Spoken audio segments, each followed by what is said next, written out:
यद्गत्वा न निवर्तन्ते तद्धाम परमं मम. असं नारद महर्षी त्या मुलांना शिकवू लागले आणि शिकवल्यानंतर सगळी दक्षाची मुलं जी होती ती संन्याशी झाली. परत घरी आलीच नाही. दक्ष प्रजापतीने विचार केला, माझी मुलं जंगलात गेली तपश्चर्या करायला, परत येतो म्हणून सांगितलं, परत आलीच नाही. लक्षात आलं की नारद महर्षींनी त्यांना शिकवलं.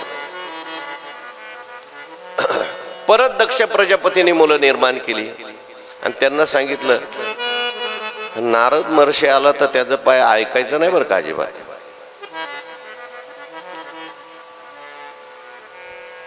ती मुलं गेल्यानंतर नारद महर्षींनी परत त्यांना उपदेश केला, सगळ्यांना निवृत्तीपरायण बनवलं. दक्ष प्रजापतीला राग आला, नारद महर्षींना बोलून घेतलं. म्हणले, अरे तू स्वतः संन्यासी आहे, तुला मूल ना बाळ, तुला संसार नाही. आम्हाला संसारात किती आनंद असतो, आमच्या मुलांना सुद्धा तू सगळ्यांना संन्यासी बनवतो.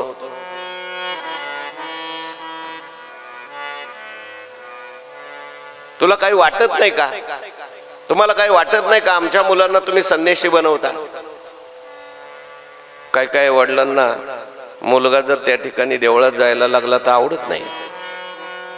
तुकाराम महाराज म्हणतात, काही काही आई वडील देवळात मुलगा जायला लागला, सत्संगात मुलगा जायला लागला, त्यांना आवडत नाही. त्यांना असं वाटतं हे संन्यासी होते का काय, महाराज होतो का काय, ब्रह्मचारी होतो काय. पोरा लागली चट धरी वाट देवळाची, आमचे कुळी नव्हते ऐसे हेची पिशे निवडले.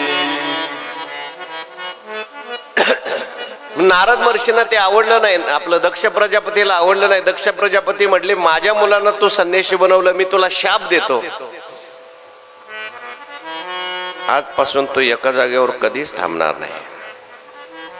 आणि दक्ष प्रजापतीचा शाप नारद महर्षींनी स्वीकारला बरं का. नारद महर्षींनी हात जोडले दक्ष प्रजापतीला, म्हटले, बरं झालं तू मला शाप दिला, मी एका जागेवर थांबणार नाही, म्हणजे आता मला घर बांधायचे कष्ट पडणार नाही. तुझ्या शापामुळे मला घर बांधायचे कष्ट वाचले, तुझा शाप सुद्धा माझा अनुग्रहच, मला अनुग्रहच आहे असं मी मानतो. आणि म्हणून नारद महर्षी त्या ठिकाणी नेहमी फिरत असत.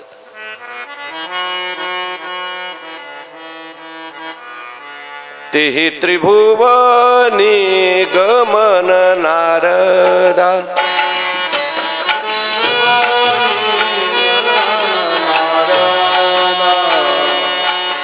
परंतु नारदाला दक्ष प्रजापतीने दिलेला हा जो शाप आहे, एकनाथ महाराज म्हणतात तो द्वारकेत चालत नव्हता.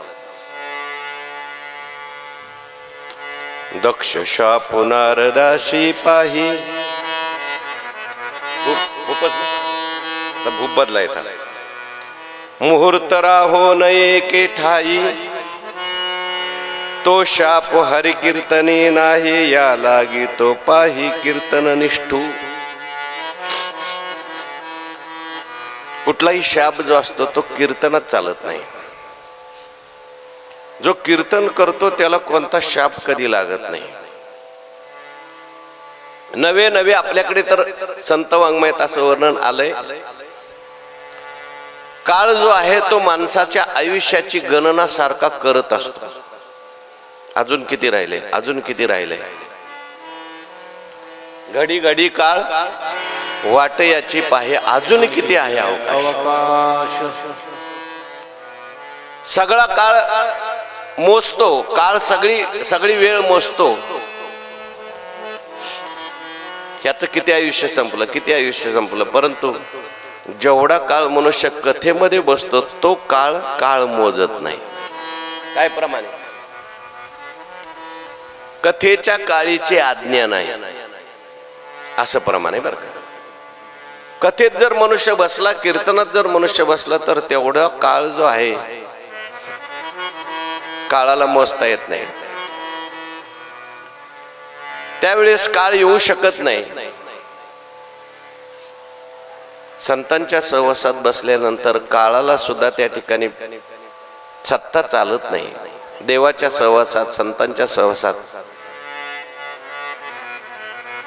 आज दास नवमी आहे, रामदास स्वामींच्या चरित्रात कथा आली. रामदास स्वामींचे शिष्य होते कल्याण स्वामी. लहानपणापासून रामदास स्वामींच्याकडे राहत होते. मधुकरी मागून आणायचे आणि रामदास स्वामींच्या सहवासात राहायचे.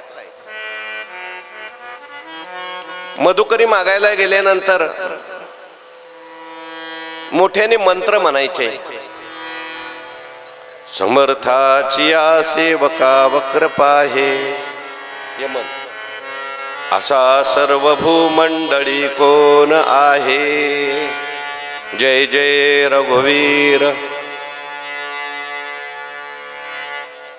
कल्याण स्वामी मधुकरी मागण्याकरता एका ज्योतिषाच्या घरी गेले होते आणि ज्योतिषाच्या घरी कल्याण स्वामीने हा मंत्र म्हटला.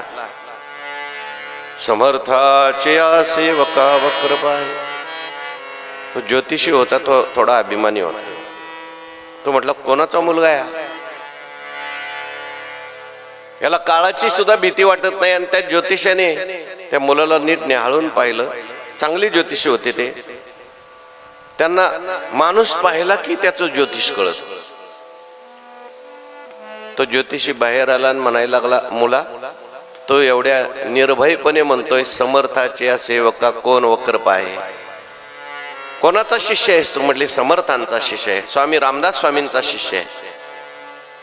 पण हे बघ, आजपासून 7व्या दिवशी सकाळीच तू मरणार आहेस.